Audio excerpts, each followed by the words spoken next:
did you make it, bro? Mate, I thought Brisbane probably deserved the win.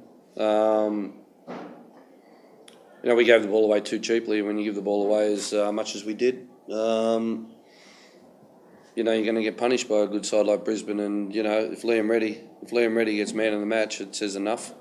The only disappointing thing was, it's gone from Josh Rose hitting the post at one end for potentially 1-0 for us, and it's gone down the other end for 1-0 for them. So that's the only disappointing thing. But I'd have to say overall, Brisbane deserved the win. On Liam Reddy, when did you tell him you were starting? Yesterday.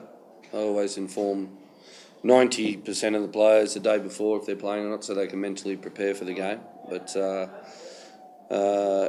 he's as I've said many times before, if he didn't have his problems at Sydney FC, off the field problems, well then he'd still be their number one goalkeeper today. And he showed today he's got that quality. So no, he did well. Justin, take news from Vincent. Look, I made the judgment because of how much it seemed to rattle Justin through the week. Even at training on Thursday and Friday, it was a shell of himself, and I couldn't take the risk of if he was so down on confidence, I couldn't take the risk of putting him out there again, and so. He's a professional. He knows he made a couple of mistakes, and that's why I wanted to have two good goalkeepers. So there's competition for places, and that they have to earn their spot. The fact that Liam had one or two off-field blemishes previously, that didn't worry you too much, obviously. He's a great guy, but it's a culture of the group and the club that sets the discipline and the standards, and. I was always, and I am always confident that he wouldn't get away with it, or won't get away with it here. How did you assess Danny Green's return?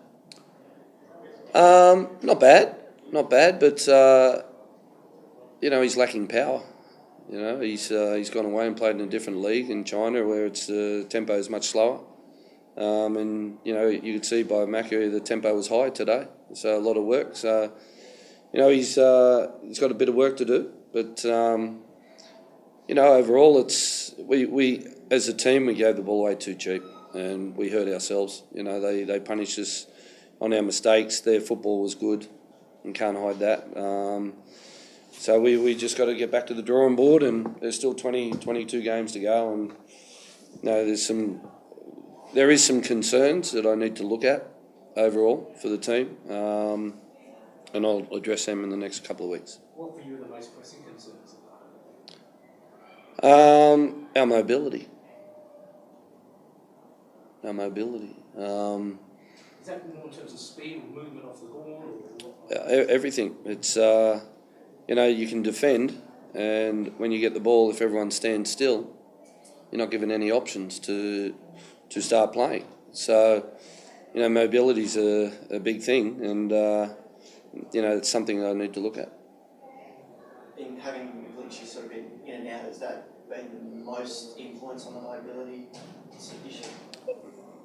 Yes and no, but look, you can't use the excuse of Mikey and Storm not being here because Brisbane had 4 out.